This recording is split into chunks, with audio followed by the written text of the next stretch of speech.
পদ্মা সেতুর আনন্দের কারণে আমরা ভুলে গিয়েছি যে বাংলাদেশের পদ্মা সেতুর থেকেও অনেক বড় একটি প্রকল্প উদ্বোধন হতে যাচ্ছে, যেটির খরচ পদ্মা সেতুর থেকেও প্রায় 20 গুণ বেশি। সেটার নাম হচ্ছে কর্ণফুলী টানেল, যেটির বাজেট শুনলে আপনি মাথায় হাত দিতে বাধ্য হবেন। এটি তৈরি হয়ে যাওয়ার পর এই কর্ণফুলী টানেল হবে এশিয়ার সবথেকে আধুনিক এবং বড় টানেল। আজকের এই ভিডিওতে আমরা কর্ণফুলী টানেল সম্পর্কে এমন কিছু তথ্য জানবো যেগুলি জানার পর আপনি মাথায় হাত দিতে বাধ্য হবেন। তো এই সব কিছু জানতে হলে ভিডিওটি শেষ পর্যন্ত দেখতে থাকুন। লম্বাতে Karnaphuli tunnel 3.4 kilometre. Karnaphuli tunnel সফলভাবে চালু হবার পরে এটি নিয়ে আসবে এক বৈপ্লবিক পরিবর্তন। দ্রুত এগিয়ে চলেছে কর্ণফুলী নদীর তলদেশে বঙ্গবন্ধু শেখ মুজিবুর রহমান টানেলের কাজ। চট্টগ্রাম অঞ্চলে কোটি মানুষের স্বপ্নের এই টানেল প্রায় প্রস্তুত। এই টানেলের অবকাঠামো প্রায় শেষ। এখন কাজ চলছে টানেলের মধ্যে রাস্তা এবং যানবাহন চলাচলের উপযোগী কাজ। বলা হয়েছে এই পর্যন্ত কর্ণফুলী টানেলের কাজ প্রায় 86% কমপ্লিট। এটি হবে বাংলাদেশ সহ দক্ষিণ এশিয়ার নদীর তলদেশ দিয়ে সব থেকে বড় রুট টানেল।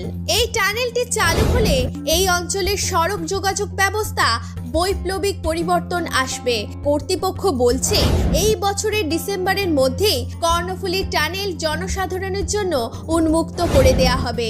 চলতি বছরের টানেলের যুগে প্রবেশ করতে চলেছে বাংলাদেশ।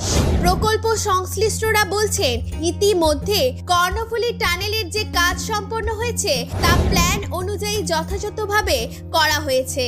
আর মাত্র 14% কাজ শেষ হলে নতুন ইতিহাসের সাক্ষী হবে বাংলাদেশ। যদিও করোনার কারণে চীনের সাংহাই বন্দরের লকডাউন থাকার কারণে টানেলের বিভিন্ন যন্ত্রপাতি এবং ইনস্ট্রুমেন্ট সরবরাহ অনেক ব্যাহত ছিল। কাজ সম্পন্ন হবার জন্য তারা সংখ্যায় রয়েছে। এই টানেল সফলভাবে চালু হলে শিল্প বিপ্লব ঘটবে দক্ষিণ চট্টগ্রামে।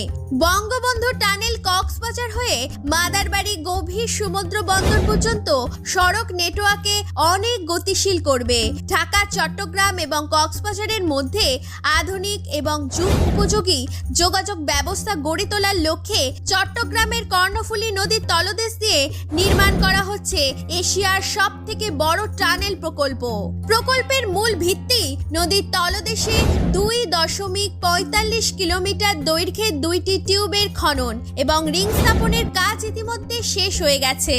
সেখানে লেন্স ল্যাব লাগানো সহ ইন্টেরিয়র ডিজাইনের কাজ বর্তমানে চলমান রয়েছে। সেই সাথে টিউব দুইটির আন্তঃসংযোগের কাজও এগিয়ে চলছে দ্রুত গতিতে। কর্ণফুলী টানেলের অ্যাপ্রোচ রোডের কাজ প্রায় শেষের দিকে। মাঝখানে বন্দর এলাকায় চলছে ওজন স্কিল এবং টোল বক্স স্থাপনের কাজ। এছাড়া দক্ষিণ বন্দর এলাকায় 727 মিটার ওভারব্রিজের কাজ প্রায় শেষের দিকে। টানেলের পশ্চিমে প্রতিঙ্গা প্রান্তে পুরো দমে এগিয়ে চলেছে সংযোগ সড়কের কাজ। বঙ্গবন্ধু টানেলের অগ্রগতি সম্পর্কে প্রকল্প পরিকল্পকরা বলেছেন আগামী ডিসেম্বরের মধ্যেই প্রকল্পের কাজ শেষ করার লক্ষ্যে মাথায় রেখেই আমরা প্রকল্পের বিভিন্ন অংশের কাজ এগিয়ে যাচ্ছে। গত মে মাসের রিপোর্টের মধ্যে টানেলের কাজ মোটামুটি 86% কমপ্লিট হয়েছে। এখন টানেলের ভিতরে ইন্টারনাল স্ট্রাকচারের কাজও চলমান রয়েছে। এখানে বিদ্যুৎ সঞ্চালন এবং জেনারেটর স্থাপন, বাতাসে এবং অক্সিজেন সরবরাহের প্রযুক্তি ব্যবস্থা, ডেকোরেটিভ ওয়ার্ল্ড, এছাড়া ফায়ারওয়ার্ক সহ বিভিন্ন কাজ করা হচ্ছে। বঙ্গবন্ধু টানেল বাংলাদেশের অর্থনীতিতে এক পরিবর্তন আনবে বলে সবাই আশা করছে। এই টানেলের মাধ্যমে ঢাকা, চট্টগ্রাম এবং কক্সবাজারের মধ্যে গড়ে উঠবে আধুনিক যোগাযোগ ব্যবস্থা। এতক্ষণে আপনি বুঝতে পারলেন কর্ণফুলী টানেল প্রকল্প কত বড় একটি টানেল প্রকল্প। এটি চালু হলে বাংলাদেশের অর্থনীতিকে কোন পর্যায়ে নিয়ে যাবে।